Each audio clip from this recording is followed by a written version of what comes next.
Aurrena, nik uste nahiko zaila izan zela, hau zelako inguru hau garai hartan ezan hori zen, nolabait analogia bat eginez, Mexiko eta Estatu Batuetako muga balizu zela, Rio Bravo, Rio Grande mugan geundela. Izan ere, urte horietan, Nafarroan egin zen zonifikazioa Euskararena ere, eta hemen egoera, etzen gaur egungoa, Euskara bertako jende askori kostatzen zitzaion bertakotzat hartzea, ezta? Eta orduan garai zailak ziren eta Gorostiren asmoa zen bereziki Euskara kalera ateratzea, kalera eta etxeetara eramatea eta ereduen hasiera ere bazen, B eta D ereduaren borroka ere bazegoen eta momentu hartan zalantzan jartzen zen Gipuzkoan bertan zonalde euskaldunetan zer egin ama hizkuntza euskara ez zutenekin, ez? Agian B eredua egokiagoa zela eta ni gogoan diat adibidez Urretxun eta Zumarragan da B ereduarekin hasi zirela eta claro Lizarra baten ikastola bazegoen, baina ordura arte ikasleek lehenbiziko promozioek ez zuten euskaraz hizketan ikasi. Klaseak erdi gazteleraz, erdi euskaraz, eta aldaketa hori, murgiltze prozesu hori hasi gabe zegoen, ia inon ere ez zegoen hori. Eta 80 hamarkada hasieran hori zen erronka, murgiltze eredu arrakastatsu bat izatea. Eta Gorosti hartu zuen hori, eta nik uste izan zela ispilu bat gero beste toki batzuetarako ere, euskaraz bizirekin edo euskaraz bizi gabe ere, ausartu zitezkeela horretarako, ez? Lizarran lehenengo pausoa eman zian zeak Gorostidik, garbi oso denbora gutxian, aldaketa hemen klaustroan eta ni ez nengoen hasierako urteetan, baina beste kontatzen zuten, aldaketa oso handia izan zela, eta gero bera padezigandara joan zen, baina jarraitu zuen ona etortzen, eta egin zuen sare bat, lehenengo sare txiki bat osatu zuen, egin zuen Lizarra ikastola kontrolpean zuen erabat, padeziganda ere bai, eta orduan bere sarea edatu zuen Tolosara, Laskurain ikastolan Emeteriokin, eta Tokieder ikastolara Gasteizera. Eta orduan sortu zuen olako dinamika berezi bat. Ni ona etorri nintzenean, esan duan bezala, Gorostidia padezigandan zegoen, baina martxan jartzen ari zen da 4 ikastolen arteko izugarrizko harremana zegoen. Eta orduan, etengabe urtean zehar egiten ziren bilerak, euskeraz bizi garatzeko eta aurrera emateko.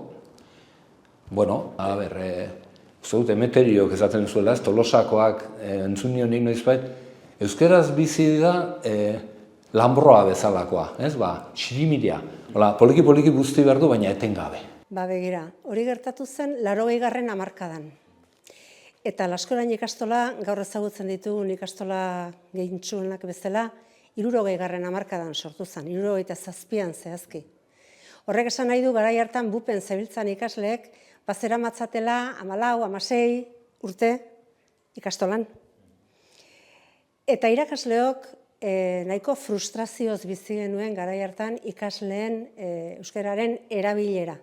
Ezagutzarekin ezkendun aparteko goraberarik izan hasierako urte haietan, baina erabilera, ikasleen arteko erabilera, bigarren hezkuntzan bereziki kezkagarria zen eta frustrazioz bizi genuen, gero ustez, ahalegin guztiak egiten genituen euskara ona eta asko erakusten, eskakizun mailak ere saiatzen ginen, halakoxeak izan zitezen, baina ikasleen arteko erabilera bigarren hezkuntzan bereziki garai hartan txaboletan ginen eta gazteleraz zen. Eta kosta egin zitzaigun irakasleoi konturatzea Emeteriok Lizarratik eta euskaraz bizi proiektua ekarri zuenean, kosta egin zitzaigun irakasleoi konturatzea gure egitekoa euskara irakasteaz gainera eta irakaspen hori ahalik eta erarik egokienean gauzatzez gainera, gure egitekoa zela aleginak egitea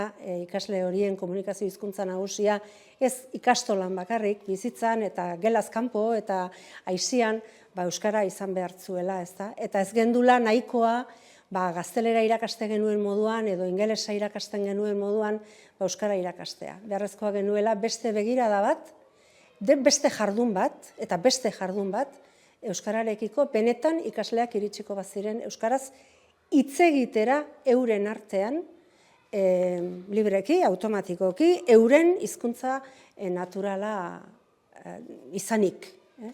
Hori kosta egin zitzaigun, eta hori izan zen euskaraz bizik ekarri zuen horren iraultza ekarri zuen urte haietan, 80ko hamarkada hartan euskaraz bizi proiektuak, iraultza hori izan zen importantea.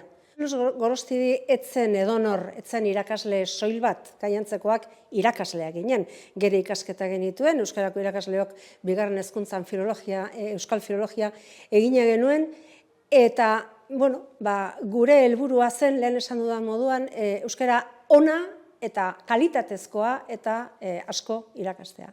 Jose Luis Gorostidik euskaraz bizi proiektua ideiatu zuenean, erantsi zion alderdi psikologiaren eta pedagogiaren alderdia, eta horretan aberastu ginen jada ikastoletan euskarako irakasle edota arloetako irakasle lanetan ari ginen irakasleok, ez da.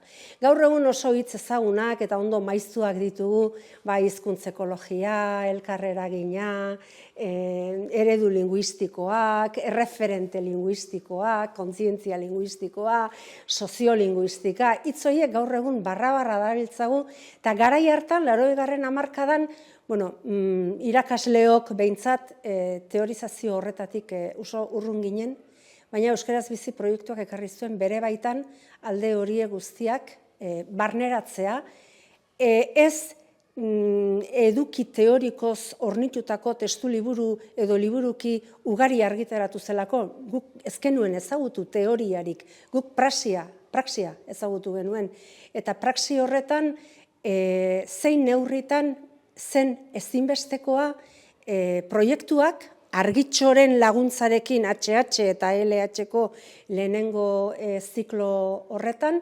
ikaslearen ikuspegi holistiko bat aintzat hartzea eta erabat ikaslearen bizitzan garrantzitsuak eta ezinbestekoak diren esparru guztietara iritsiko zen eskuartzeak egitea, ezta.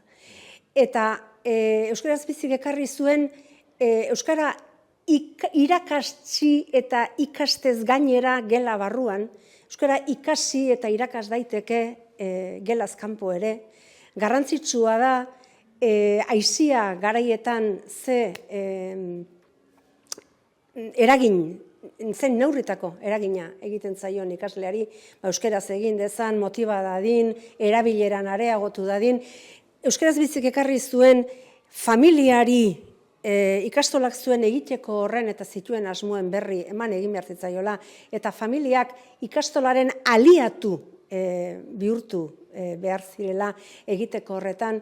Euskaraz bizik ekarri zuen gaur egun eskola kirolaz ezagutzen dugun eskola orduz kanpoko arratsaldetako kirol jardun horretan eskuartzea eta azken finean irudikatzea aurraren, gaztetxoaren, gaztearen eskola inguruko esparru guztietan aurrak jasotzen zuen inputa koherentea izatea euskararen ezagutzan eta batez ere erabileran eragingo zuelako, ezta. Hori ikuspegi orokor hori izan zen euskaraz bizik ekarri zuena.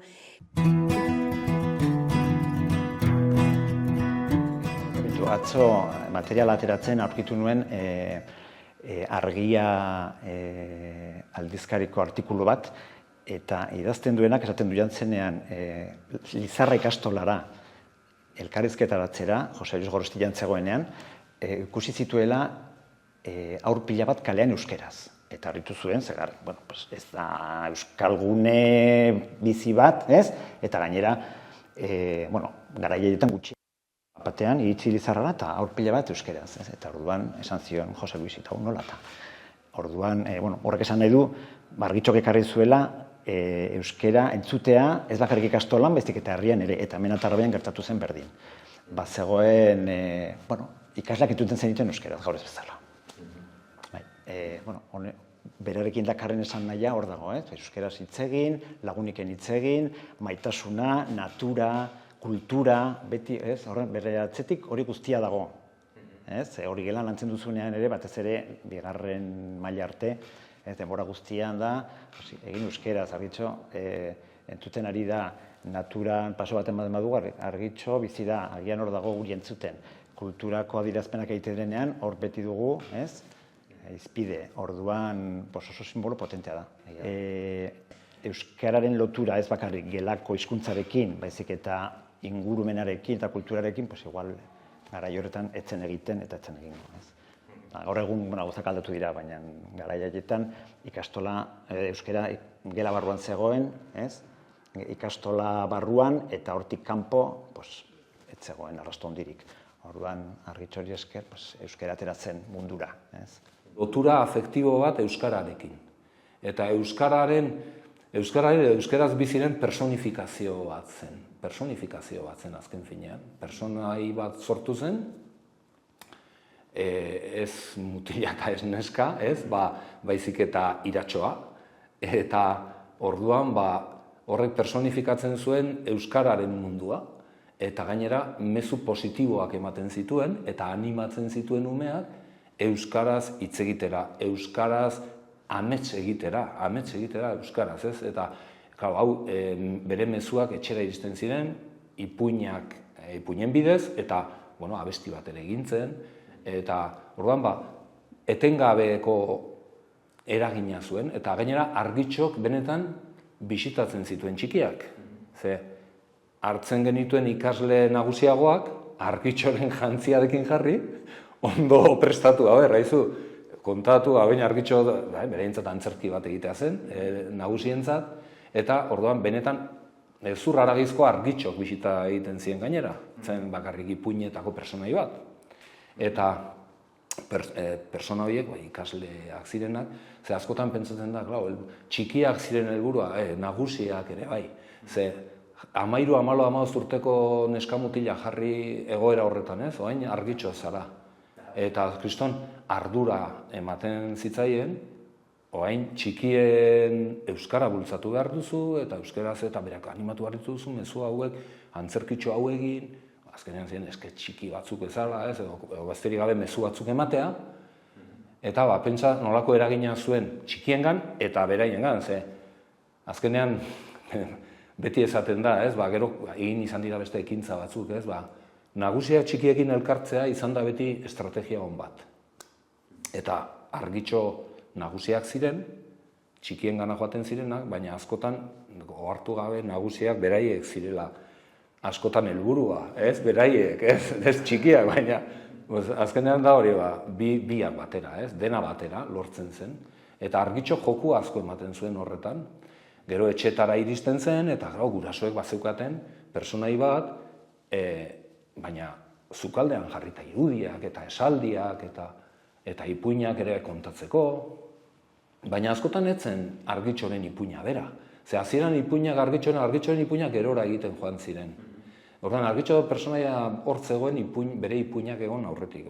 Argitxok beste ipuin batzuk ere kontatzen zituen berak. Orduan, argitxo personaia zen, asko zabalagoa hor, zan nahi dut komiki edo ipuin baten dagoena baino.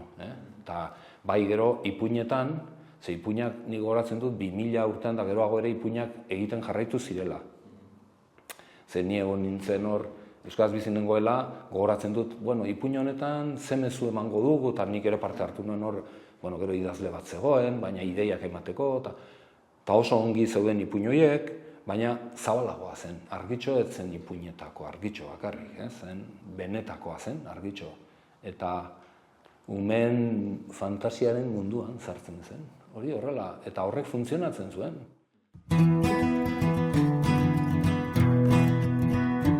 Argitxoren esan nahi hori edo zer esan nahi zeukan eta gaur egun ere aurkitu nuen bat aldizkariko artikulu bat, Jose Luis Gorostidirena, Euskaraz Bizi proiektuaren arrazoik eta guztiekin, eta helburu metodologiko guztiekin, eta harritu ninduen ze ukitzen ditu hizkuntz proiektuetan dauden eremu guztiak. Gela baduko eremua, sistematizatu beharra, gelaz kanpo ere euskara eraman beharra, kirola, kultura, ukitzen ditu eremu guztiak, eta gainera oso modu arautuan eta argian, helburuekin irakasleen profilak, kirol hezitzaileen profilak ere, beraiekin esku hartze beharrare bai, izan daitezen euskara irakasle. Gauza guzti horiek aurkitu ditut artikulu horretan, eta zan 1985-koa. Ikasle erdigunean jartzea, ikasleak bere autoerregulazio egitea, autoezagutza horretan sakontzea, zer dago kontraesanean horrekin, ikasleak darabilen hizkuntzaren inguruko hausnarketa egitea, adinak ahalbidetzen dion neurrian. Ez alda autoezagutza, ez alda autoerregulazioa, ezin alda postasun iturri izan, batez ere euskara arrotza duten haur horientzat, euskararen ezagutzan aurreratzen ari direla, euskararen erabileran lagunarteko erabilera horretan aurreratzen ari direla, eta gero eta erosoago sentitzen direla euskeraz, hori bizitzea, sentitzea, hortaz kontziente izatea. Hizkuntz portaeraren hausnarketa egiteak, eta egin izanak, ikastola honetan, eta ikaslea hortaz jabetzen da benetan batxillerrera iristen denean, emaitza oso positiboak eman ditu. Eta hala ezi gaituzue aitortu du ikastola honetako ikasle batek baino gehiagok, ez da? Esan nahi dut, hizkuntzari buruzko hausnarketan ez duzu jarriko 3 urteko haur bat, 5 urteko haur bat, baina 8-10 urteko haur bat, hizkuntzari buruzko hausnarketan jar liteke. Eta esaten ari nintzena, ez du zertan hausnarketa horrek negatiboa izan. Kontua da, ze jira ematen zaion horri. Eleaniztasun horren barruan, euskarak izango ditu bere egitekoak. Naiz eta haur horrek gero bere famili testu inguruan beste hizkuntza batzuk ere eskura izan, ez? Baina lagun arterako eta batez ere ikasketak egiteko euskara beharrezkoa baldin badu, zen hori ahaztu egiten zaigu askotan, ez? Ikasleak euskararen ezagutzan egoki aurrera egiteak lehenengo ondorio positiboa du ikasketetan egoki aurreratzeko aukera ziurtatzea. Ez dago pensamenturik hizkuntzari gabe. Ikasketa guztiak euskaraz egingo dituen ikasle horrek ezinbestekoa du albait eta azkarren hizkuntza hori ahalik eta egokien menderatzeko gaitasuna izatea, dudari gabe. Eta horretan, hain zuzen Euskaraz Bizi proiektuak dakarrena da, euskara ez da soilik ikasteko arlo bat, edo D eredua ez da soilik arloak euskaraz ikasteko gune bat, bada baita norbera euskalduntzeko, harremanetan euskaraz aritzeko, gaitzeko gune bat, eta, hezkuntza proiektuan bilduta daukagu, nahi genduke baita, behin ikastolatik atera eta gure ikasleek gizartean zentzu horretan positiboki eragitea, ez da. Beaz, nik oso begionez ikusten dut ikastolen elkarteak hartu duen erabaki hori, eta askotan esan izan dut, duela 40 urte irakasleen artean premia izugarria geneukan. Ideia hauek guztiak barneratzekoa, baina gaur egungo irakasle eskoletatik ateratzen diren irakasle gaiek, eurek aitortuta, ez dakarte zentzu horretan guk genekarren baino askozaz formazio sakonagorik. Orduan, ona litzateke baita